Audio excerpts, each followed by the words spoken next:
täna 19. juuni ja Euroopa Parlament lõpetas oma järjekordse plenaaristungi. Töö oli nii Brüsselis kui ka ikka võimalik töö ka videokonverentside teel. Mina olen olnud 2 nädalat Brüsselis, täna õhtul lendan koju ja enne äralendu tegin ka COVID-testi, mida pakutakse parlamendi liikmetele, sest tegemist on ühe Euroopa Liidu linnaga, kus COVID-isse nakatumine ja suremus on üks kõrgemaid. Nüüd aga parlamendi tööst. Plenaaristungit loomulikult mõjutab pandeemia ja kriis. Mõjutab selles mõttes, et sõna saavad võtta ainult need parlamendisaadikud, kes on Brüsselis kohal, aga mõjutavad ka teemad. Teemadest võtsin mina seekord sõna desinformatsiooni arutelus ja puudutab see just ka seda desinformatsiooni, mis on suurenenud seoses COVID-kriisiga. Võib-olla olete ise tähele pannud, kui palju levib praegu näiteks netis rumalaid nõuandeid, šarlatanlikke ravivõtteid, soovitatakse süüa, juua täiesti mõttetuid asju, et kas siis ennast haiguse eest kaitsta või terveks ravida.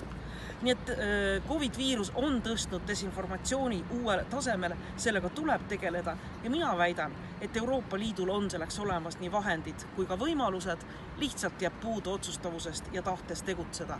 Väga hea näide on idasuunaline strateegilise kommunikatsiooni rakkerühm, kõlab keeruliselt, aga see loodi 5 aastat tagasi 4 riigi initsiatiivil Eesti, Taani, Leedu, Suurbritannia ja eesmärk oli võidelda Vene vastase valeinformatsiooni ja informatsioonioperatsioonidega. Nii et seda kogemust saab praegu väga hästi laiendada ka teistele teemadele.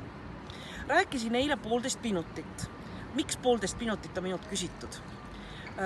Kõneaega ja sõnavõtuaega saavad Euroopa Parlamendi saadikud vastavalt oma fraktsioonile eraldatud ajale.